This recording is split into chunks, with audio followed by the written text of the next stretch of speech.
আব্দুল্লাহ ইবনে ওমর রাদিয়াল্লাহু তাআলা আনহু বলছেন, আমরা বসে আছি 10 জন, এই সময় এক যুবক আসলো, মাদানী যুবক, আনসারি যুবক, মদিনার স্থায়ী একজন যুবক। আব্দুল্লাহ ইবনে ওমর মুহাজির যুবক, মক্কা থেকে হিজরত করে মদিনায় যে রয়েছেন, মদিনার এক যুবক এসে হাজির। কেন? যুবক জানে নবীজি সাল্লাল্লাহু আলাইহি ওয়াসাল্লামের কাছে যে সব জিজ্ঞেস করা যায়, কিন্তু মানুষ মুরব্বীরা ভিড় থাকলে যাওয়া কষ্ট। এখন নিশ্চয়ই নবীজি ফিরে আছে, এখন যে শুনে নেব। কি শুনে নেব? এসে প্রশ্ন করছে, বসছে, কাল ইয়া রাসূলুল্লাহ, ইয়া রাসূলুল্লাহ, আইয়ুল মুসলিমিন আফদল। খেয়াল করেন, আমরা আলেম উলামা নেককার মানুষদের কাছে যাই, প্রথমত যাই দুনিয়ার জন্য, হয় দোয়া নিতে, এটা দুনিয়ার কাজ,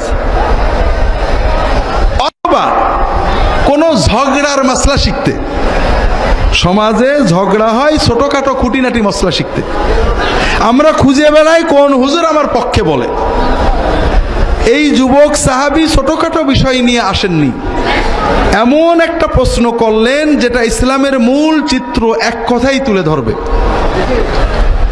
তিনি বললেন, ইয়া রাসূলুল্লাহ, ইসলামের ভিতরে, মুসলমানদের ভিতরে সবচেয়ে শ্রেষ্ঠ, আফদল, সবচেয়ে বেশি ফজিলতওয়ালা, শ্রেষ্ঠ মুসলমান কে?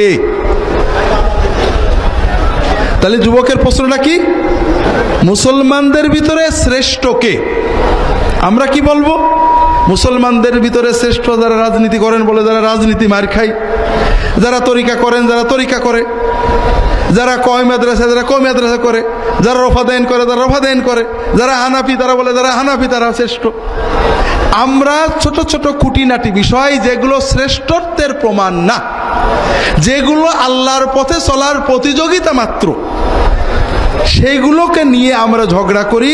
আমাদের মনোজগৎ এত সংকীর্ণ, এত ছোট হয়েছে যে আমরা ইসলামের যে বড়ত্ব মহত্ব নিজেরাও ভুলে গেছি, মানুষের সামনে উপস্থাপন করতেও পাচ্ছি না।